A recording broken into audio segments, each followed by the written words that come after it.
نحمده ونصلي على رسوله الكريم اما بعد فاعوذ بالله من الشيطان الرجيم بسم الله الرحمن الرحيم رب اشرح لي صدري ويسر لي امري واحلل عقدة من لساني يفقهوا قولي رب يسر ولا تعسر وتمم بالخير اللهم انا نسألك علما نافعا ورزقا طيبا وعملا متقبلا اللهم فقهنا في الدين آمین۔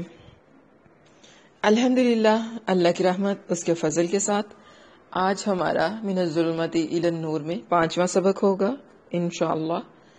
آج ہم پڑھیں گے سیرت النبی میں عرب ادیان اور ان کے مذاہب۔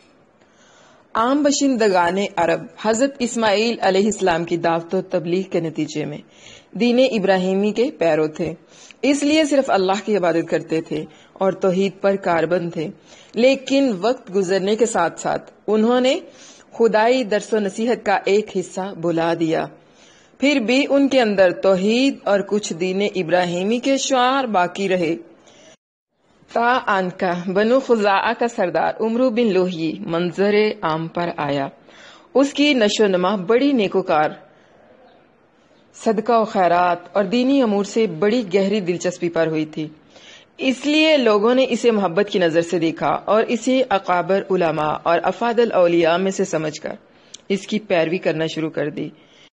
پھر اس شخص نے ملک شام کا سفر کیا، دیکھا تو وہاں بتوں کی پوجا کی جا رہی تھی۔ اس نے سمجھا کہ یہ بھی بہتر اور برحق ہے، کیونکہ ملک شام پیغمبروں کی سرزمین اور آسمانی کتابوں کی نزول گاہ تھی۔ وہ اپنے ساتھ حبل بت بھی لے آیا اور اسے خانہ کعبہ کے اندر نصب کر دیا اور اہل مکہ کو اللہ کے ساتھ شرک کی دعوت دی۔ اہل مکہ نے اس پر لبیک کہا۔ اس کے بعد بہت جلد باشندگان حجاز بھی اہل مکہ کے نقش قدم پر چل پڑے، کیونکہ وہ بیت اللہ کے والی اور حرم کے باشندے تھے۔ اس طرح عرب میں بت پرستی کا آغاز ہوا۔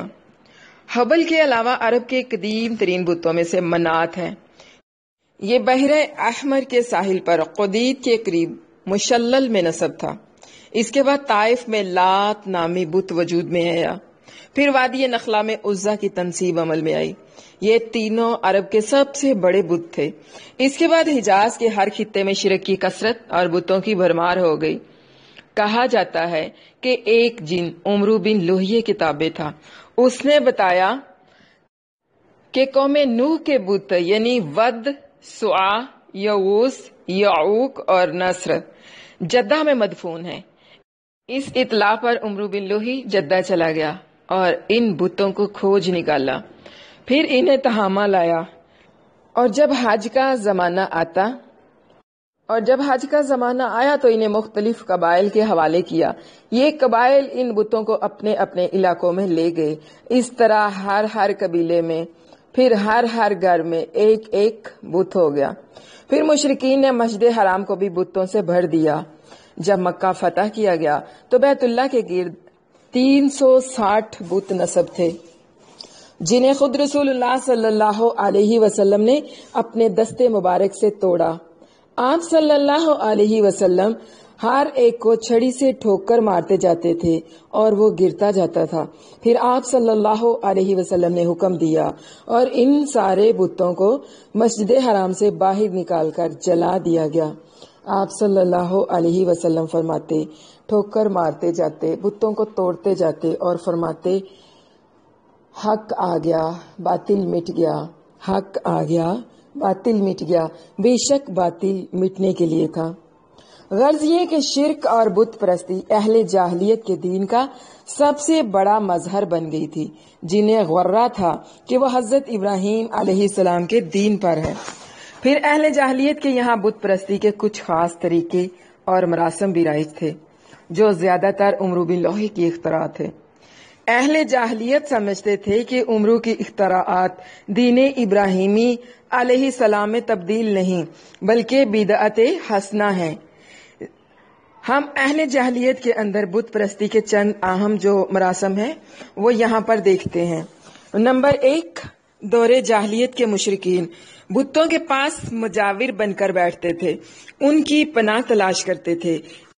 انہیں زور زور سے پکارتے تھے اور حاجت روائی اور مشکل کشائی کے لیے ان سے فریاد اور التجائیں کرتے تھے اور سمجھتے تھے کہ وہ اللہ سے سفارش کر کے ہماری مراد پوری کر دیں گے۔ نمبر 2، بتوں کا حج اور طواف کرتے تھے، ان کے سامنے عاجزی اور انکساری سے خود کو پیش کرتے تھے اور انہیں سجدہ کرتے تھے۔ نمبر 3، بتوں کے لیے نذرانے اور قربانیاں پیش کرتے اور قربانی کے ان جانوروں کو کبھی بتوں کے آستانوں پر لے جا کر ذبح کرتے تھے اور کبھی کسی بھی جگہ پر ذبح کر لیتے تھے، مگر بتوں کے نام پر ذبح کرتے تھے۔ ذبح کی ان دونوں صورتوں کا ذکر اللہ تعالیٰ نے قرآن مجید میں ارشاد فرمایا ہے۔ ارشاد باری تعالیٰ ہے، ما ذبح علی النصب، یعنی وہ جانور بھی حرام ہیں جو آستانوں پر ذبح کیے گئے ہوں۔ اور پھر اسی طرح ایک اور جگہ پر ارشاد باری تعالیٰ ہے، وَلَا تَأْكُلُوا مِمَّا لَمْ يُذْكَرِ اسْمُ اللَّهِ عَلَيْهِ، یعنی اس جانور کا گوشت مت کھاؤ جس پر اللہ کا نام نہ لیا گیا ہو۔ نمبر 4، بتوں سے تقرب کا ایک طریقہ یہ بھی تھا کہ مشرکین اپنی ثوابدید کے مطابق اپنے کھانے پینے کی چیزوں اور اپنی کھیتی اور چوپائے کی پیداوار کا ایک حصہ بتوں کے لیے خاص کر دیتے تھے۔ اس سلسلے میں ان کی دلچسپی کا رواج یہ تھا کہ وہ اللہ کے لیے بھی اپنی کھیتی اور جانوروں کی پیداوار کا ایک حصہ خاص کرتے تھے، پھر مختلف اسباب کی بنا پر اللہ کا حصہ تو بتوں کی طرف منتقل کر سکتے تھے، لیکن بتوں کا حصہ کسی بھی حال میں اللہ تعالیٰ کی طرف منتقل نہیں کر سکتے تھے۔ اللہ تعالیٰ کا ارشاد ہے، وَجَعَلُوا لِلَّهِ مِمَّا ذَرَأَ مِنَ الْحَرْثِ وَالْأَنْعَامِ نَصِيبًا فَقَالُوا هَٰذَا لِلَّهِ بِزَعْمِهِمْ وَهَٰذَا لِشُرَكَائِنَا فَمَا كَانَ لِشُرَكَائِهِمْ فَلَا يَصِلُ إِلَى اللَّهِ وَمَا كَانَ لِلَّهِ فَهُوَ يَصِلُ إِلَى شُرَكَائِهِمْ سَاءَ مَا يَحْكُمُونَ۔ اللہ نے جو کھیتی اور چوپائے پیدا کیے ہیں اس کا ایک حصہ انہوں نے اللہ کے لیے مقرر کیا اور کہا یہ اللہ کے لیے ہیں اور ان کے خیال میں، اور یہ ہمارے شرکاء کے لیے ہیں۔ تو جو ان کے شرکاء کے لیے ہوتا ہے وہ تو اللہ تک نہیں پہنچتا، مگر جو اللہ کے لیے ہوتا ہے وہ ان کے شریکوں تک پہنچ جاتا ہے۔ کتنا برا ہے جو وہ فیصلہ کرتے ہیں، یعنی کتنا برا ہے جو وہ لوگ فیصلہ کرتے ہیں۔ نمبر 5، بتوں کے تقرب کا ایک طریقہ یہ بھی تھا کہ وہ مشرکین کھیتی اور چوپائے کے اندر مختلف قسم کی نظریں مانتے تھے۔ ارشاد باری تعالیٰ، وَقَالُوا هَٰذِهِ أَنْعَامٌ وَحَرْثٌ حِجْرٌ لَا يَطْعَمُهَا إِلَّا مَن نَّشَاءُ بِزَعْمِهِمْ وَأَنْعَامٌ حُرِّمَتْ ظُهُورُهَا وَأَنْعَامٌ لَا يَذْكُرُونَ اسْمَ اللَّهِ عَلَيْهَا افْتِرَاءً عَلَيْهِ۔ ان مشرکین نے کہا یہ چوپائے اور کھیتیاں ممنوع ہیں، انہیں وہی کھا سکتا ہے جسے ہم چاہیں ان کے خیال میں، اور یہ وہ چوپائے ہیں جن کی پیٹھ حرام کی گئی ہے، نہ ان پر سواری کی جا سکتی ہے نہ سامان لادا جا سکتا ہے، اور کچھ چوپائے ایسے ہیں جن پر یہ لوگ اللہ پر افتراء کرتے ہوئے اللہ کا نام نہیں لیتے۔ نمبر 6، انہی جانوروں میں بحیرہ، سائبہ، وسیلہ اور حام تھے۔ ابن اسحاق کہتے ہیں کہ بحیرہ سائبہ کی بچی کو کہا جاتا ہے اور سائبہ اس اونٹنی کو کہا جاتا ہے جس سے 10 بار پے در پے مادہ بچے پیدا ہوں، درمیان میں کوئی نر نہ پیدا ہوا ہو۔ ایسی اونٹنی کو آزاد چھوڑ دیا جاتا تھا، اس پر سواری نہیں کی جاتی تھی، اس کے بال نہیں کاٹے جاتے تھے اور مہمان کے سوا کوئی اس کا دودھ نہیں پیتا تھا۔ اس کے بعد یہ اونٹنی جو مادہ بچہ جنتی اس کا کان چیر دیا جاتا اور اسے بھی اس کی ماں کے ساتھ آزاد چھوڑ دیا جاتا، اس پر سواری نہ کی جاتی، اس کا بال نہ کاٹا جاتا اور مہمان کے سوا کوئی اس کا دودھ نہیں پیتا تھا۔ یہی بحیرہ ہے اور اس کی ماں سائبہ ہے۔ وسیلہ اس بکری کو کہا جاتا تھا جو 5 دفعہ پے در پے 2 مادہ بچے جنتی ہے، یعنی 5 بار میں 10 بچے مادہ پیدا ہوتے ہیں، درمیان میں کوئی نر پیدا نہیں ہوتا۔ اس بکری کو اس لیے وسیلہ کہا جاتا تھا کہ وہ سارے مادہ بچوں کو ایک دوسرے سے جوڑ دیتی تھی۔ اس کے بعد اس بکری سے جو بچہ پیدا ہوتا انہیں صرف مرد کھا سکتے تھے، عورتیں نہیں کھا سکتی تھی۔ البتہ اگر کوئی مردہ بچہ پیدا ہوتا تو اس کو مرد اور عورت دونوں کھا سکتے تھے۔ حامی اس نر اونٹ کو کہتے تھے جس کی جفتی سے پے در پے 10 مادہ بچے پیدا ہوتے، درمیان میں کوئی نر پیدا نہ ہوتا، ایسے اونٹ کی پیٹھ محفوظ کر دی جاتی تھی، نہ اس پر سواری کی جاتی تھی، نہ اس کا بال کاٹا جاتا تھا، بلکہ اسے اونٹوں کے ریوڑ میں جفتی کے لیے آزاد چھوڑ دیا جاتا تھا، اور اس کے سوا اس پر کوئی دوسرا فائدہ نہیں اٹھایا جاتا۔ دور جاہلیت کی بت پرستی کے ان طریقوں کی تردید اللہ تعالیٰ نے ان الفاظ کے ساتھ ارشاد فرمائی ہے۔ ارشاد باری تعالیٰ ہے، ما جعل اللہ من بحیرۃ ولا سائبۃ ولا وسیلۃ ولا حام ولکن الذین کفروا یفترون علی اللہ الکذب واکثرهم لا یعقلون۔ اللہ نے نہ کوئی بحیرہ، نہ کوئی سائبہ، نہ کوئی وسیلہ اور نہ کوئی حامی بنایا ہے، لیکن جن لوگوں نے کفر کیا وہ اللہ پر جھوٹ گھڑتے ہیں اور ان میں سے اکثر عقل نہیں رکھتے۔ اسی طرح دوسری جگہ پر ارشاد باری تعالیٰ ہے، وَقَالُوا مَا فِي بَطُونِ هَٰذِهِ الْأَنْعَامِ خَالِصَةٌ لِّذَكُورِنَا وَمُحَرَّمٌ عَلَىٰ أَزْوَاجِنَا وَإِن يَكُن مَّيْتَةً فَهُوَ فِيهِ شُرَكَاءُ۔ ان مشرکین نے کہا، ان چپایوں کے پیٹ میں جو کچھ ہے وہ خالص ہمارے مردوں کے لیے ہے اور ہماری عورتوں پر حرام ہے، البتہ اگر وہ مردہ ہو تو اس میں مرد اور عورت سب شریک ہیں۔ یعنی ان کی یہ رسم تھی کہ کچھ کہتے یہ صرف مردوں نے کھانا ہے، عورتیں نہیں کھا سکتی، لیکن جو مشرکین تھے وہ مردار کو کھانا بھی حلال سمجھتے تھے۔ جو بچہ مردار پیدا ہوتا وہ مرد اور عورتیں دونوں کھا سکتے تھے، لیکن زندہ پیدا ہونے والے بچے کو عورتیں نہیں تھی کھا سکتی، صرف مرد کھاتے تھے۔ چوپایوں کی یہ اقسام یعنی بحیرہ، سائبہ وغیرہ کے کچھ دوسرے مطالب بھی بیان کیے گئے ہیں جو ابن اسحاق کی تفسیر سے قدرے مختلف ہے۔ حضرت سعید بن مسیب رحمہ اللہ کا بیان ہے، صحیح بخاری کی یہ روایت ہے، جلد نمبر 1 499۔ حضرت سعید بن مسیب رحمہ اللہ کا بیان ہے کہ یہ جانور ان کے طاغوتوں کے لیے تھے، اور صحیح بخاری میں مرفوعاً مروی ہے کہ عمرو بن لوہی پہلا شخص ہے جس نے بتوں کے نام پر جانور چھوڑے۔ عرب اپنے بتوں کے ساتھ یہ سب کچھ اس عقیدے کے ساتھ کرتے تھے کہ یہ بت انہیں اللہ کے قریب کر دیں گے اور اللہ کے حضور ان کی سفارش کر دیں گے۔ قرآن مجید کے اندر بتایا گیا ہے کہ مشرکین کہتے تھے، ما نعبدہم الا لیقربونا الی اللہ زلفا، ہم ان کی عبادت محض اس لیے کر رہے ہیں کہ وہ ہمیں اللہ کے قریب کر دیں۔ وَيَعْبُدُونَ مِن دُونِ اللَّهِ مَا لَا يَضُرُّهُمْ وَلَا يَنفَعُهُمْ وَيَقُولُونَ هَٰؤُلَاءِ شُفَعَاؤُنَا عِندَ اللَّهِ۔ یہ مشرکین اللہ کے سوا ان کی عبادت کرتے ہیں جو انہیں نہ نفع پہنچا سکے نہ نقصان، اور کہتے ہیں کہ یہ اللہ کے پاس ہمارے سفارشی ہیں۔ مشرکین عرب ازلام یعنی فال کے تیر بھی استعمال کرتے تھے۔ ازلام ظلم کی جمع ہے، اور ظلم اس تیر کو کہتے ہیں جس میں پر نہ لگے ہوں۔ فال گیری کے لیے استعمال ہونے والے یہ تیر 3 قسم کے ہوتے تھے۔ ایک وہ جن پر صرف ہاں یا نہیں لکھا ہوتا تھا، اس قسم کے تیر سفر اور نکاح وغیرہ جیسے کاموں کے لیے استعمال کیے جاتے تھے۔ اگر فال میں ہاں نکلتا تو مطلوبہ کام کر ڈالا جاتا، اور اگر نہیں نکلتا تو سال بھر کے لیے ملتوی کر دیا جاتا اور آئندہ پھر فال نکالی جاتی۔ فال گیری کے تیروں کی دوسری قسم وہ تھی جن پر پانی اور دیت وغیرہ درج ہوتے تھے، اور تیسری قسم وہ تھی جس پر یہ درج ہوتا تھا کہ تم میں سے ہے یا تمہارے علاوہ میں سے ہے یا ملحق ہے۔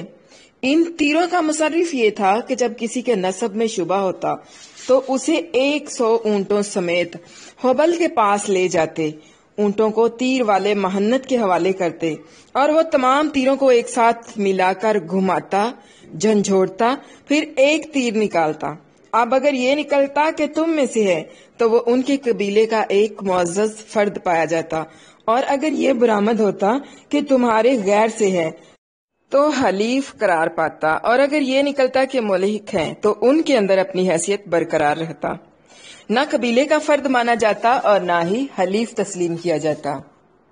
اسی سے ملتا جلتا ایک رواج مشرکین میں جوا کھیلنے اور جوئے کے تیر استعمال کرنے کا تھا۔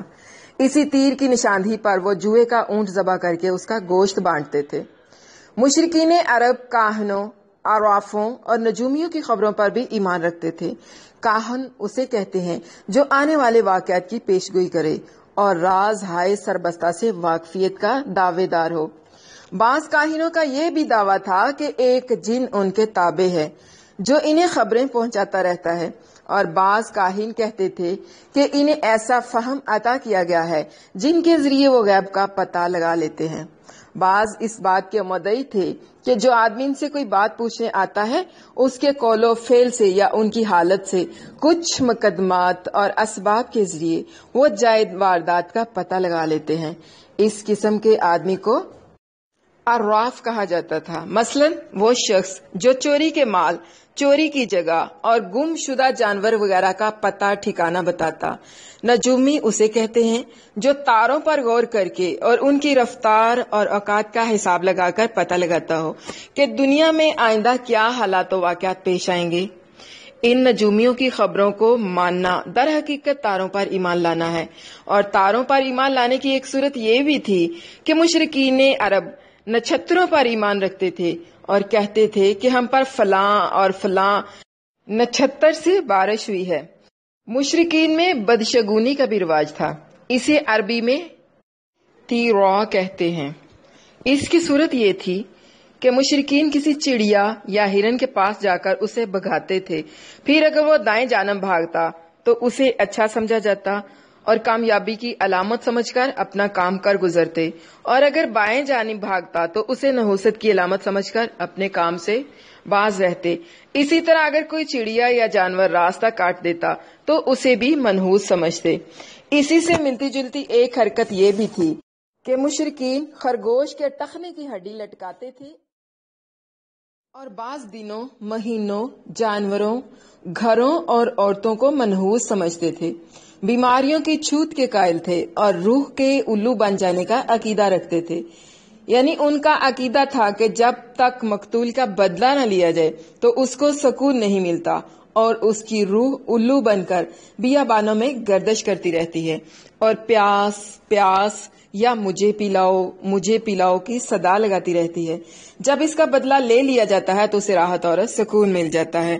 صحیح بخاری کی روایت ہے، جلد نمبر 2 اور 851 اس کا نمبر ہے۔ دین ابراہیمی میں قریش کی بدعات، یہ تھے اہل جاہلیت کے عقائد اور ان کے اعمال۔ اس کے ساتھ ہی ان کے اندر دین ابراہیم کی کچھ باقیات بھی تھے، یعنی انہوں نے یہ دین پورے طور پر نہیں چھوڑا تھا۔ وہ بیت اللہ کی تعظیم اور اس کا طواف کرتے تھے، حج اور عمرہ کرتے تھے، عرفات اور مزدلفہ میں ٹھہرتے تھے اور ہدی کے جانوروں کی قربانی کرتے تھے۔ البتہ انہوں نے اس دین ابراہیمی میں بہت ساری بدعتیں ایجاد کر کے شامل کر دی تھی۔ مثلا قریش کی ایک بدعت یہ تھی کہ وہ کہتے تھے ہم حضرت ابراہیم علیہ السلام کی اولاد ہیں، حرم کے پاسبان، بیت اللہ کے والی اور مکہ کے باشندے ہیں۔ کوئی شخص ہمارا ہم مرتبہ نہیں اور نہ کسی کے حقوق ہمارے حقوق کے مساوی ہیں، اور اسی بنا پر اپنا نام ہومس یعنی بہادر اور گرم جوش رکھتے تھے۔ اس لیے ان کا خیال تھا کہ ہمارے شایان کوئی نہیں، ہم حرم کی حدود سے باہر جائیں۔ حج کے دوران یہ لوگ عرفات نہیں جاتے تھے، یعنی ہم جائیں یا نہ جائیں ہمارے لیے برابر تھا۔ ہمارے شان نہیں کہ ہم حدود حرم سے باہر جائیں۔ حج کے دوران یہ لوگ عرفات نہیں جاتے تھے اور نہ وہاں سے افاضہ کرتے تھے، بلکہ مزدلفہ ہی میں ٹھہر کر وہیں سے افاضہ کر لیتے تھے۔ اللہ تعالیٰ نے اس بدعت کی اصلاح کرتے ہوئے فرمایا ثم افیدوا من حیث افاض الناس، یعنی تم لوگ بھی وہیں سے افاضہ کرو جہاں سے سارے لوگ افاضہ کرتے ہیں۔ نمبر 2، ان کی ایک بدعت یہ بھی تھی کہ وہ کہتے تھے ہومس یعنی قریش کے لیے احرام کی حالت میں پنیر اور گھی بنانا درست نہیں، اور نہ یہ درست ہے کہ بال والے گھر یعنی کمبل کے خیمے میں داخل ہوں، اور نہ یہ درست ہے کہ سایہ حاصل کرنا ہو تو چمڑے کے خیمے کے سوا کہیں اور سایہ حاصل کریں۔ نمبر 3، ان کی ایک بدعت یہ بھی تھی کہ وہ کہتے تھے کہ بیرون حرم کے باشندے حج یا عمرہ کرنے کے لیے آئیں اور بیرون حرم سے کھانے کی کوئی چیز لے کر آئیں تو اسے ان کے لیے کھانا درست نہیں۔ ان کے اندر ایک یہ بدعت بھی تھی کہ انہوں نے بیرون حرم کے باشندوں کو حکم دے رکھا تھا کہ وہ حرم میں آنے کے بعد پہلا طواف حمص سے حاصل کیے ہوئے کپڑوں میں ہی کریں۔ اگر ان کا کپڑا دستیاب نہ ہوتا تو مرد ننگے طواف کرتے اور عورتیں اپنے سارے کپڑے اتار کر صرف ایک چھوٹا سا کھلا ہوا کرتا پہن لیتی اور پھر اسی میں طواف کرتی اور دوران طواف یہ شعر پڑھتی جاتی: الیوم یبدو بعدہ او کلہ وما بدا منہ فلا احلہ. آج کچھ یا کل شرمگاہ کھل جائے گی، لیکن جو کھل جائے میں اسے دیکھنا حلال نہیں قرار دیتی. اللہ تعالیٰ نے اس خرافات کے خاتمے کے لیے فرمایا: یا بنی آدم خذوا زینتکم عند کل مسجد. اے آدم کے بیٹو، ہر مسجد کے پاس اپنی زینت اختیار کر لیا کرو. بہرحال اگر کوئی عورت یا مرد برتر اور معزز بن کر بیرون حرم سے لائے ہوئے اپنے ہی کپڑوں میں طواف کر لیتا تو طواف کے بعد ان کپڑوں کو پھینک دیتا. ان سے نہ خود فائدہ اٹھاتا نہ کوئی اور دوسرا ان سے فائدہ اٹھاتا. قریش کی ایک بدعت یہ بھی تھی کہ وہ حالت احرام میں گھر کے اندر دروازے سے داخل نہیں ہوتے تھے، بلکہ گھر کی پچھلی طرف ایک بڑا سا سوراخ بنا لیتے تھے اور پھر اسی سے آتے جاتے تھے اور اپنے اس اجڑ پنے کو نیکی سمجھتے تھے. قرآن کریم نے اس سے بھی منع فرمایا. یہی دین یعنی شرک اور بت پرستی اور توہمات اور خرافات پر مبنی عقیدہ اور عمل والا دین عام اہل عرب کا دین تھا. اس کے علاوہ جزیرۃ العرب کے مختلف اطراف میں یہودیت، مسیحیت، مجوسیت اور صابیت نے بھی درانے کے موقع پا لیے تھے. اس لیے ان کا تاریخی خاکہ بھی مختصر طور پر پیش کرتے ہیں. جزیرۃ العرب میں یہود کے کم از کم 2 ادوار ہیں. پہلا دور اس وقت سے تعلق رکھتا ہے جب فلسطین میں بابل اور عاشور کی حکومت کی فتوحات کے سبب یہودیوں کو ترک وطن کرنا پڑا. اس حکومت کی سخت گیری اور بخت نصر کے ہاتھوں یہودی بستیوں کی تباہی اور ویرانی، ان کے ہیکل کی بربادی اور ان کی اکثریت کی ملک بابل کو جلا وطنی کا نتیجہ اس طرح سے ہوا کہ یہود کی ایک جماعت فلسطین چھوڑ کر حجاز کے شمالی اطراف میں آ بسی. دوسرا دور اس وقت شروع ہوتا ہے جب ٹائٹس رومی کی زیر قیادت سن 70 عیسوی میں رومیوں نے فلسطین پر قبضہ کیا. اس موقع پر رومیوں کے ہاتھوں یہودیوں کی اور داروگیر اور ان کے ہیکل کی بربادی کا نتیجہ یہ ہوا کہ متعدد یہودی قبیلے حجاز بھاگ آئے اور یثرب، خیبر اور تیمہ میں آباد ہو کر یہاں اپنی باقاعدہ بستیاں بسا لی اور قلعے اور گھڑیاں تعمیر کر لی. ان تارکین وطن یہود کے ذریعے عرب باشندوں میں کسی قدر یہودی مذہب کا بھی رواج ہوا اور اسے بھی ظہور اسلام سے پہلے اور اس کے ابتدائی دور کے سیاسی حوادث میں ایک قابل ذکر حیثیت حاصل ہو گئی. ظہور اسلام کے وقت مشہور یہودی قبائل یہ تھے: خیبر، نذیر، مستلق، قریظہ اور قینقاع. سمہودی نے وفاد صفحہ نمبر 116 میں ذکر کیا ہے کہ یہودی قبائل کی تعداد 20 سے زیادہ تھی. یہودیت کو یمن میں بھی فروغ حاصل ہوا. یہاں اس کے پھیلنے کا سبب تبان اسد ابو کرب تھا. یہ شخص جنگ کرتا ہوا یثرب پہنچا، وہاں یہودیت قبول کر لی اور بنو قریظہ کے 2 یہودی علماء کو اپنے ساتھ لے کر یمن آ گیا اور ان کے ذریعے یہودیت کو یمن میں وسط اور پھیلاؤ حاصل ہوا. ابو کرب کے بعد اس کا بیٹا یوسف ذو نواس یمن کا حاکم ہوا تو اس نے یہودیت کے جوش میں نجران کے عیسائیوں پر حلہ بول دیا اور انہیں مجبور کیا کہ یہودیت قبول کریں، مگر انہوں نے انکار کر دیا. اس پر ذو نواس نے خندق کھدوائی اور اس میں آگ جلوا کر بوڑھے، بچے، مرد، عورتیں سب کو بلا تمیز آگ کے الاؤ میں جھونک دیا. کہا جاتا ہے کہ اس حادثے کا شکار ہونے والوں کی تعداد 20 سے 40 ہزار کے درمیان تھی. یہ اکتوبر 523 عیسوی کا واقعہ ہے. قرآن مجید نے سورہ بروج میں اسی واقعہ کا ذکر کیا ہے. جہاں تک عیسائی مذہب کا تعلق ہے تو بلاد عرب میں اس کی آمد حبشی اور رومی قبضہ گیروں اور فاتحینوں کے ذریعے ہوئی. یمن پر حبشیوں کا قبضہ پہلی بار 340 عیسوی میں ہوا اور 378 تک برقرار رہا. اس دوران یمن میں مسیحی مشن کام کرتا رہا. تقریباً اسی زمانے میں ایک مستجابت دعوت اور صاحب کرامات زاہد جس کا نام فیمون تھا نجران پہنچا اور وہاں کے باشندوں میں عیسائی مذہب کی تبلیغ کی. اہل نجران نے اس کی اور اس کے دین کی سچائی کی کچھ ایسی علامات دیکھی کہ وہ عیسائیت کے حلقہ بگوش ہو گئے. پھر ذو نواس اس کی کارروائی کے رد عمل کے طور پر حبشیوں نے دوبارہ یمن پر قبضہ کیا اور ابرہہ نے حکومت یمن کی بھاگ دوڑ اپنے ہاتھ میں لے لی تو اس نے بڑے جوش و خروش کے ساتھ بڑے پیمانے پر عیسائیت کو فروغ دینے کی کوشش کی۔ اسی جوش و خروش کا نتیجہ تھا کہ اس نے یمن میں ایک کعبہ تعمیر کیا اور کوشش کی کہ اہل عرب کو مکہ اور بیت اللہ سے روک کر اسی کا حج کروائے اور مکہ کے بیت اللہ شریف کو ڈھا دے، لیکن اس کی اس جرت پر اللہ تعالیٰ نے اسے ایسی سزا دی کہ اولین اور آخرین کے لیے عبرت بن گیا۔ دوسری طرف رومی علاقوں کی ہمسائیگی کے سبب آل غسان، بنو تغلب اور بنو تئی وغیرہ قبائل عرب میں بھی عیسائیت پھیل گئی تھی، بلکہ ہیرا کے بعض عرب بادشاہوں نے بھی عیسائی مذہب قبول کر لیا تھا۔ جہاں تک مجوسی مذہب کا تعلق ہے تو اسے زیادہ تر اہل فارس کے ہمسایہ عربوں میں فروغ حاصل ہوا تھا، مثلاً عراق، عرب، بحرین، حجر اور خلیج عربی کے ساحلی علاقے۔ ان کے علاوہ یمن پر فارسی قبضے کے دوران وہاں بھی اکا دکا افراد نے مجوسیت قبول کی۔ باقی رہا صابی مذہب، تو عراق وغیرہ کے آثار قدیمہ کی کھدائی کے دوران جو کتبات برآمد ہوئے ہیں ان سے پتہ چلتا ہے کہ یہ حضرت ابراہیم علیہ السلام کے کلدانی قوم کا مذہب تھا۔ دور قدیم میں شام، ومن کی بہت سے باشندے بھی اسی مذہب کے پیرو تھے، لیکن جب یہودیت اور پھر عیسائیت کا دورہ ہوا تو اس مذہب کی بنیادیں ہل گئیں اور اس کی شمع فروزہ گل ہو کر رہ گئی۔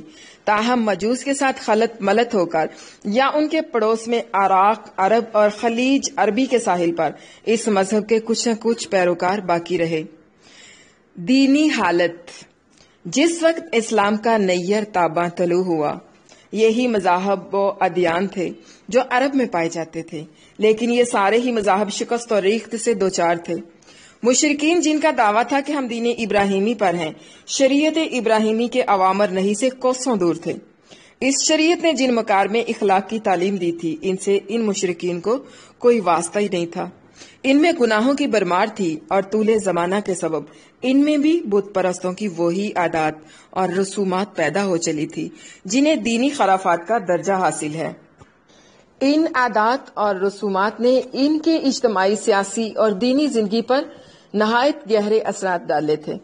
یہودی مذہب کا حال یہ تھا کہ وہ محض ریاکاری اور تحکم بن گیا تھا۔ یہودی پیشوا اللہ کی بجائے خود رب بن بیٹھے تھے، لوگوں پر اپنی مرضی چلاتے تھے اور ان کے دلوں میں گزرنے والے خیالات اور ہونٹوں کی حرکات تک کا محاسبہ کرتے تھے۔ ان کی ساری توجہ اس بات پر مرکوز تھی کہ کسی طرح مال و ریاست حاصل ہو، خواہ دین برباد ہی کیوں نہ ہو جائے اور کفر و الحاد کو فروغ ہی کیوں نہ حاصل ہو اور ان تعلیمات کے ساتھ تساہل ہی کیوں نہ بڑھتا جائے جن کی تقدیس کا اللہ تعالیٰ نے ہر شخص کو حکم دیا ہے اور جن پر عمل درآمد کی ترغیب دی ہے۔ عیسائیت ایک ناقابل فہم بت پرستی بن گئی تھی۔ اس نے اللہ اور انسان کو عجیب طرح سے خلط ملط کر دیا تھا۔ پھر جن عربوں نے اس دین کو اختیار کیا تھا ان پر اس دین کا کوئی حقیقی اثر نہیں تھا، کیونکہ اس کی تعلیمات ان کے مألوف طرز زندگی سے میل نہیں کھاتی تھی اور وہ اپنا طرز زندگی چھوڑ نہیں سکتے تھے۔